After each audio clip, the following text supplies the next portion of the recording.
No, it couldn't be. He smelt again, but it was definitely there, and getting worse. That awful, but slightly sweet smell of fish creeping up his nostrils. He looked at Anne. I smell it too, she confirmed. It was time to die. Without even stopping to pick up anything, Samuel and Anne burst out the front door and ran. They, like almost everyone else these days, lived in a small cabin in the forest, 2.5 kilometers from the nearest building. Samuel ran past the first tree and made a call. He and his sister were both in the slowest 30% when it came to running. They were going to need a vehicle if they were going to escape this alive. Samuel put the phone to his ear and kept running while Mike picked up. Yes, replied Mike in a cheery voice. Samuel and Mike had essentially been best friends since they were 5. They had not gone 4 days without seeing each other since then, and they had spent most of their childhood doing each other's homework for the classes that the other hated. At 15, they had become Twitch streamers and played this game called Fictional Murder on their streams. Then, they had begun to host a game show in their 20s. There was nobody in the world that Samuel would trust to save him from this more than Mike. A year ago,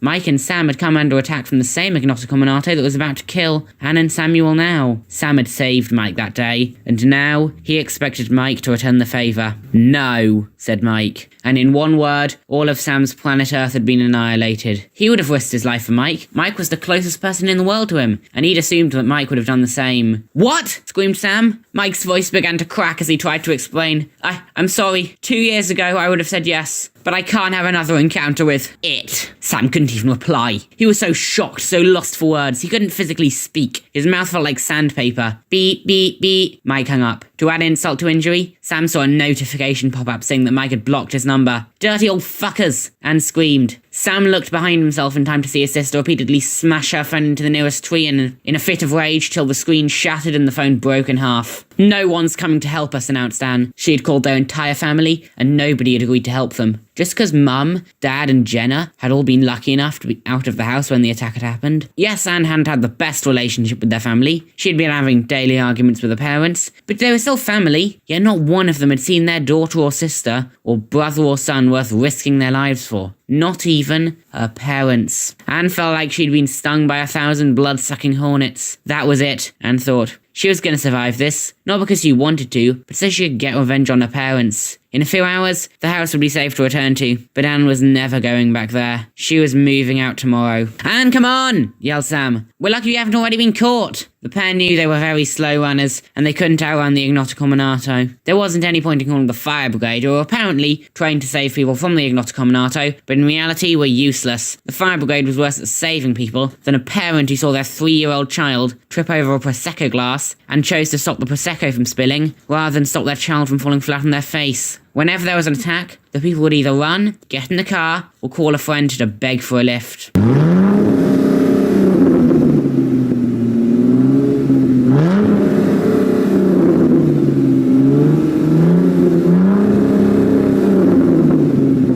The sound of an engine roared through the forest. Sam and Anne looked at each other. This was their chance to escape.